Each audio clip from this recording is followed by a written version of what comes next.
사무엘하 4장입니다.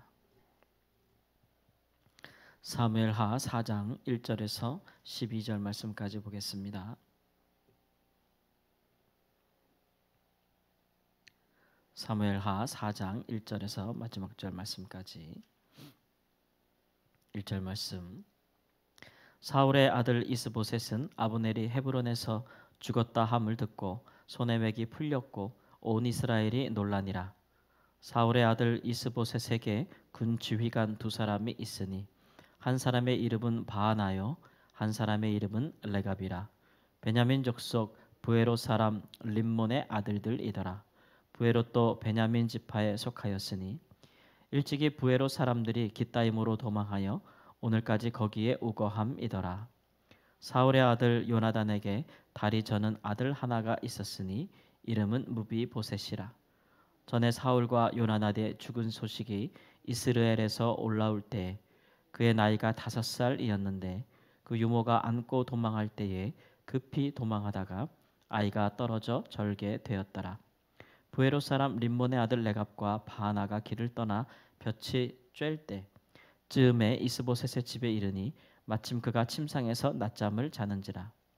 레갑과 그의 형제 바하나가 밀을 가지러 온 채 하고 집 가운데로 들어가서 그의 배를 찌르고 도망하였더라. 그들이 집에 들어가니 이스보셋이 침실에서 침상 위에 누워 있는지라. 그를 쳐 죽이고 목을 베어 그의 머리를 가지고 밤새도록 아라바 길로 가 헤브론에 이르러 다윗 왕에게 이스보셋의 머리를 들이며 아뢰되 왕의 생명을 해하려 하던 원수 사울의 아들 이스보셋의 머리가 여기 있나이다. 여호와께서 오늘 우리 주 대신 왕의 원수를 사울과 그의 자손에게 갚으셨나이다 하니 다윗이 부에롯 사람 림몬의 아들 레갑과 그의 형제 바한에게 대답하여 그들에게 이르되 내 생명을 여러 환난에서 건지신 여호와께서 살아 계심을 두고 맹세하노니 전에 사람이 내게 알리기를 보라 사울이 죽었다 하며 그가 좋은 소식을 전하는 줄로 생각하였어도 내가 그를 잡아 시글락에서 죽여서 그것을 그 소식을 전한 갚음으로 삼았거든.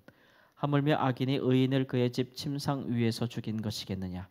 그런즉 내가 악인의 피 흘린 죄를 너에게 갚아서 너희를 이 땅에서 없이 하지 아니하겠느냐 하고 청년들에게 명령하매 곧 그들을 죽이고 수족을 베어 헤브론 목가에 매달고 이스보셋의 머리를 가져다가 헤브론에서 아브넬의 무덤에 매장하였더라. 아멘. 사울의 아들 이스보셋이 살해됐습니다. 아브넬이 죽고 나서 이제 북이스라엘의 그 지파의 세력의 중심이 되었던 자가 사라졌으니까 이제 그 밑에 있던 군 지휘관들이 이제 그 이스보셋을 배반한 것이겠죠. 원래 그 사울의 아들 이스보셋이 이제 왕위를 잃고 나서는 살해되고 나서는 이제 그 아들 그 사울의 아들 왕자 요나단의 후손들이 있지 않겠습니까? 그 다음 왕이 될 사람이 누구인가 궁금해할 거잖아요. 그런데 보면은 요나단에게 아들 하나가 있었는데 그는 무비보셋이라고 했는데 어릴 때에 이스라엘의 블레셋에게 져서 사울과 그의 왕자들 아버지 요나단도 포함해서 다 죽임을 당할 때에 블레셋 사람들이 치고 올라오는 거 아니겠어요? 그러니까 급히 이제 막 도망가는 상황에서 아이가 유모에게서 떨어져서 다리를 절게 되었다라는 구절이 이렇게 중간에 딱 끼어 있어요. 이것은 뭐냐면 이것을 읽는 사람들이 무비보셋이 죽음을 당하고 나서는 그 다음에 사울의 왕가를 이어서 왕이 될 사람이 없구나라고 이제 왕이 될 사람이 없구나. 이제 무비보셋이 있었을지라도 그는 이제 장애가 있는 사람이었으니까 왕으로 합당치 않구나. 그러면 이제는 사울을 따라서는 왕이 될 자가 더 이상 없구나라는 암시를 주기 위한 것이겠죠. 그래서 이 이스보셋이 마지막 사울의 왕가를 이을 사람이었구나. 그런데 그가 죽임을 당했구나라는 것을 이제 보게 하려는 목적인 것입니다. 그런데 이 이스보셋의 죽임을 당한 것들을 보면은 그 이스보셋에 속한 군 지휘관 2명이 그를 암살을 해요. 그 사람들은 부에롯 사람이라고 했는데 이것은 기브온 족속의 지경에 속한 사람들이었으니까 아무래도 이제 그 이스라엘 백성들이 가나안 땅에 들어올 때에 다른 모든 도시와는 전쟁을 하여서 정복하였지만 유일하게 이제 그 이스라엘 백성들과 화친을 청한 족속이 있어요. 그렇죠? 그 족속의 이름이 기브온이잖아요. 기브온. 이 기브온 족속이 이스라엘과 멀리서 온 것처럼 거짓말을 해서 화친을 청하고 여호수아와 이스라엘 장로들은 하나님께 물어보지 아니하고 그들에게 평화를 약속하고 조약을 맺었다가 나중에 보니까 이 가나안 땅에 있는 족속이었어요. 그래도 여호와 이름으로 화평을 그 맹세를 하였기 때문에 그들을 치지 아니하고 이제 그 기브온 족속이 이스라엘 중에 이렇게 편입되게 돼 있죠. 그래서 이스라엘 백성 중 하나와 같이 되었는데 이제 사울이 왕이 되고 나서 이걸 깨버려요. 그래가지고 까닭 없이 기브온 족속을 이제 죽이게 되죠. 이때 이제 그 3절에 보면 일찍이 부에로 사람들이 깃다임으로 도망하였다라는 것을 볼 때 아마 이때에 이제 기브온에 속한 사람들 중에 일부가 살기 위해서 도망갔고 이들이 이제 생명을 부지하고 있다가 시간이 지나서 다시 이스라엘 중에 편입된 것이 아닌가 이렇게 생각을 하는데 그렇게 본다면 이 사람들은 누구에게 대해서 원한이 있는 사람들이에요? 이거는 이제 사울 왕가에 대해서 원한이 있는 사람들이에요. 나중에 이제 다윗이 이스라엘의 온 왕이 되고 나서 이제 하나님께서 사울이 기브온에 행한 그 학살 까닭 없이 무죄한 자들을 죽인 그 죄악에 대해서 물으시는 사례가 나와요. 그 죄악을 감당하기 위해서. 어쨌든지 간에 이때 살아남은 자들이 아무래도 사울 가문에 대해서 원한을 품지 않았겠어요. 그래서 그런지 이들이 아주 은밀하게 잠을 잘 때에 이스보셋의 집에 들어갔다라고 했습니다. 밀을 가지러 온 채 하고 들어갔다라는 얘기는 군의 어떤 그 지휘관 군대 중에서 이제 어떤 장교나 뭐 높은 중에 속한 사람들이 왕의 집에 들어갈 일이 뭐가 있겠어요? 밀을 가지러 들어갔다는 것은 이제 볼 때에 군량밀을 가지러 갔는가 이렇게 이제 해석을 하기도 합니다. 군대에 쓸 것을 공급하는 그런 사람들이었는가 이렇게 볼 수가 있겠죠. 오늘날에도 보면은 군인들이 있지만 싸우는 사람들이 있고 또 군에게 필요한 물자나 식량을 제공하는 사람들 있잖아요. 군수 지원단이라고 해서 그런 것도 있는데 아마 이런 일에 좀 일을 하던 그런 군대에 속한 장교들이었는가 이렇게 볼 수도 있겠는데 그들이 은밀하게 들어가서 왕이 잘 때에 그를 죽이고 또 그의 머리를 잘라서 밤새도록 알아가기를 통해서 그들이 다윗에게 나아갔다. 그러면 하는 말이 왕의 생명을 해하려 하던 원수 사울의 아들 이스보셋의 머리가 여기 있나이다. 하나님의 당신의 원수됨을 이같이 갚으셨습니다라고 하면서 그 머리를 준단 말이에요. 이 얘기는 이제 다윗과 사울의 가문이 오랫동안 원수된 것을 그들이 알고 그래서 이스보셋의 머리를 가져다가 죽으면은 다윗이 이제 온 이스라엘의 왕이 될 것이고 그 뒤를 이어 사울에게 왕이 될 자가 없으니 이제 다윗을 왕으로 옹립하는데 자기들이 큰 공을 세울 것이라고 생각한 것이겠죠. 그래서 어떤 보상을 바랬을 수도 있습니다. 마치 사울을 죽이고 그것을 다윗에게 고하러 왔던 아말렉 족속의 한 노예와도 같은 것이죠. 근데 다윗이 하는 말은 내 생명을 여러 환난에서 건지신 여호와께 살아 계심을 두고 내가 맹세하노니 너희가 의인을 죽였다. 이렇게 이제 이야기합니다. 의인과 악인이라는 용어는 항상 이제 법적인 용어로 쓰임 받을 때에 이야기하는 것이죠. 그러니까 너희 이것은 이제 하극상이잖아요. 그렇죠? 그리고 이스보셋이 이 일에 대하여 그가 비록 다윗과 이렇게 대척점에 있는 사람이라 할지라도 그는 한 나라의 왕이었고 또 그 밑에 있는 장교들이 왕을 은밀하게 암살한 일은 이제 선하다고 할 수가 없는 일이겠죠. 그래서 그 일을 법적으로 처리해서 오히려 그들에게 사형을 언도하는 것을 볼 수가 있습니다. 법적으로 공정하게 개인적인 사적인 감정에 치우치지 않는 모습을 이제 보여주고 있는 것이겠죠. 다윗이 이렇게 행할 수 있었던 것은 이제 첫 번째는 뭐냐하면 일단 그가 사울이 그의 다윗의 생명을 오랫동안 찾고 그가 그 일로 인해 고통을 당했어도 다윗은 늘 마음속에 이 사울을 죽일 원수로 여기는 그런 앙심을 품고 어떻게든지 내가 사울을 죽여야겠다. 그것이 내가 사는 길이겠다. 내가 그것이 이스라엘의 왕이 되는 길이겠다라고 생각하지 않았다는 거예요. 예. 다윗이 생명의 위협을 당한 순간이 한두 번이었겠어요. 우리가 그의 여러 고백들을 보게 되는데 그가 소년이었을 때 양을 칠 때에도 늘 맹수들과 상대하면서 죽을 위협이 많았고 그가 골리앗을 상대할 때에도 또 그가 이스라엘의 군대 장관이 되어서 사울을 대신하여 여러 전쟁에 나가서 싸울 때에도 얼마나 목숨이 위험한 순간이 많았겠어요. 사울에게 쫓기어서 그가 목숨이 위험한 상황도 그 중에 하나였을 뿐이에요. 그러니까 꼭 그가 누구 하나를 그의 원수로 삼아서 거기에 사로잡혀서 복수심에 사로잡혀서 이런 세월을 보내지 않았어요. 오히려 그 모든 기간 중에서 다윗의 마음을 가득 채운 것은 내게 이런 생명이 위협당하는 여러 순간들이 있었고 나의 생명을 찾으려 하는 많은 사람들이 있었지만 그러나 그가 집중한 것은 그 모든 환난에서 나를 건지신 하나님의 보호하심, 하나님의 은혜, 그 하나님의 살아계심 거기에 늘 마음을 두고 있었기 때문에 그 마음을 복수심에 빼앗기지 않았다는 거예요. 이렇게 이제 우리가 살다 보면 우리가 여러 가지 어려움을 당할 때마다 마음에 우리를 그렇게 만든 원인 또 사람들 근데 그런 것들에 대해서 미워하는 마음, 복수심, 원한 이런 것들을 우리 마음에 품게 되면 우리 얼마나 고통스러워요. 그죠? 그거 자체를 품고 사랑한다는 자체가 사실 너무 고통스럽잖아요. 그런데 이런 것들을 누가 해결해 줄 수 있겠어요? 우리 스스로 이겨낼 수 있는 감정들이 아니라고요. 이런 것들은. 그런데 이 다윗은 이 모든 것들을 잘 이겨낼 수 있었던 것은 그가 그런 것들보다 그 모든 것에서 자기를 구원하신 하나님께 초점을 맞추고 살았기 때문에 그런 거예요.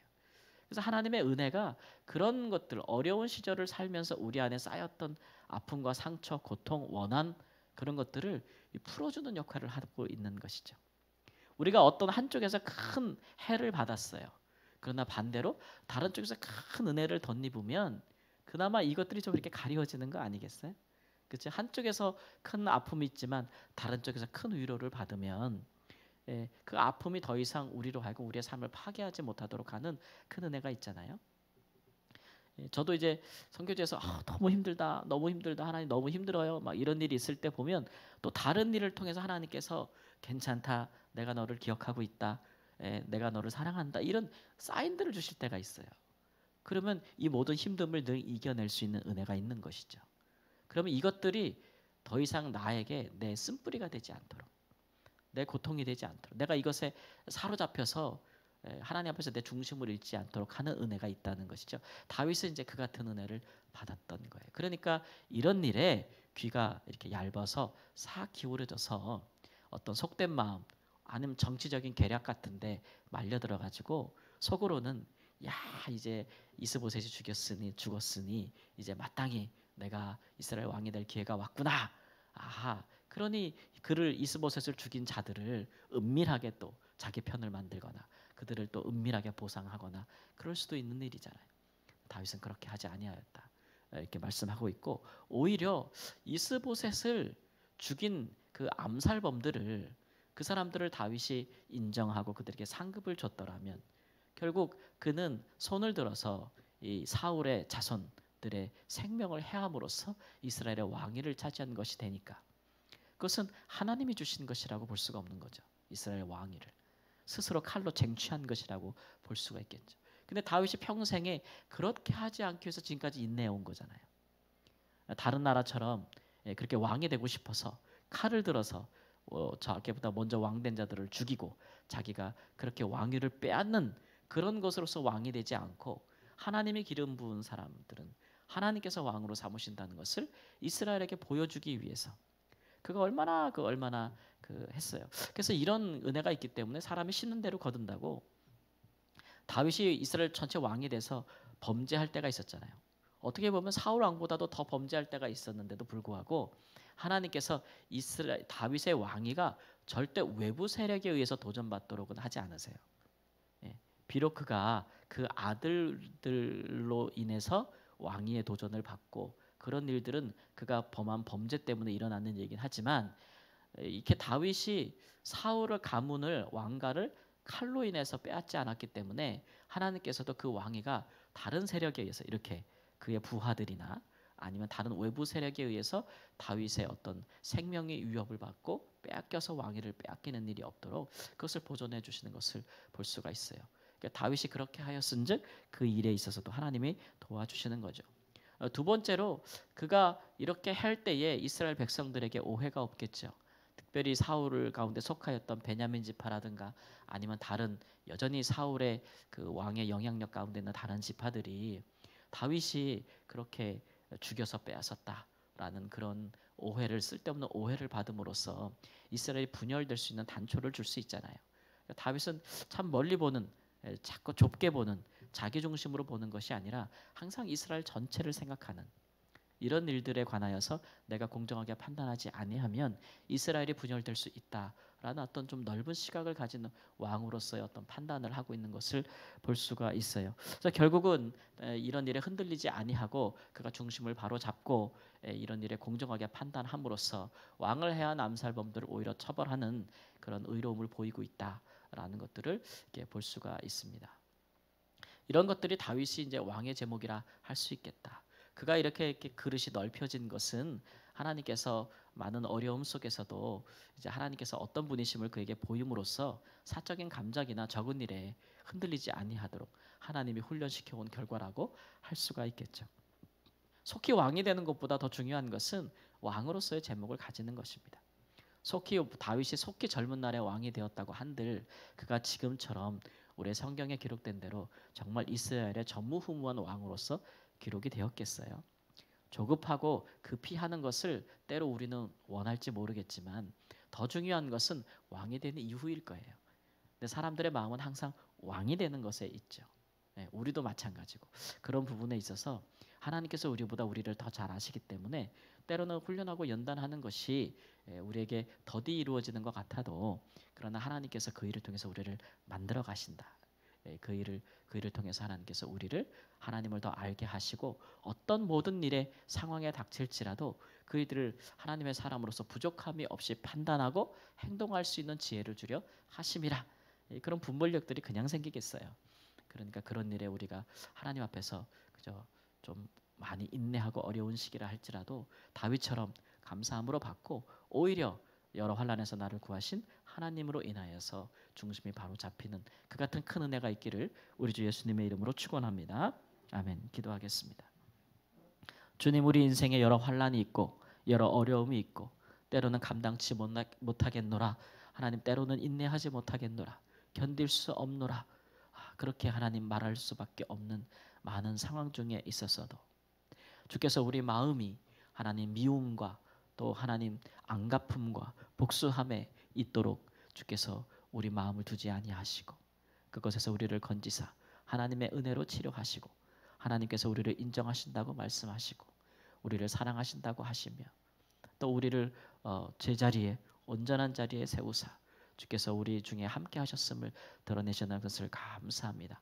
세상에서 받지 못하는 위로가 주께서 받는 위로로 인하여 하나님 오히려 덮어질 수 있도록 주님 인도해 주시옵시고 하나님의 사랑과 은혜로 가득한 우리의 중심이 우리가 사람을 대할 때나 일을 처리할 때나 모든 일에 선악을 분별하고 은혜 베풀 만한 자에게 은혜를 베푸고 긍휼을 베풀 만한 자에게 긍휼을 베풀 수 있는 넉넉함으로 하나님 우리에게 있을 수 있도록 도와주시기를 주님 앞에 기도합니다. 사랑하는 주의 성도들이 하나님 매일매일 한 주간 세상에서 살아갈 때 아무에게도 업신여김을 받지 못하도록 인도해 주시옵시고 지혜로운 듯 들리고 이익이 있는 듯 들리나 그러나 하나님 앞에서 온전치 아니한 것에는 귀를 기울이지 아니하게 하여 주시옵시고 하나님 앞에서 온전한 길을 갈 때에 주여 필요한 도움을 주시고 필요한 사람들을 붙여주시고 있어야 할 것을 허락하여 주셔서 하나님을 확신함으로 말미암아 조금도 흔들리지 아니하고 세상 가운데 하나님의 영광과 그의 의로움을 나타낼 수 있는 하나님의 백성으로 살도록 축복하시고 인도하여 주옵소서. 하나님 오늘도 주를 향하여 기도하고 간구하는 우리의 기도를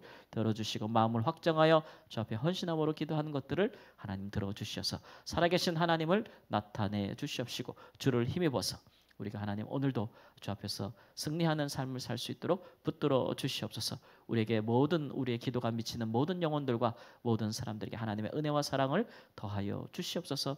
존귀하신 예수님의 이름으로 기도합니다. 아멘.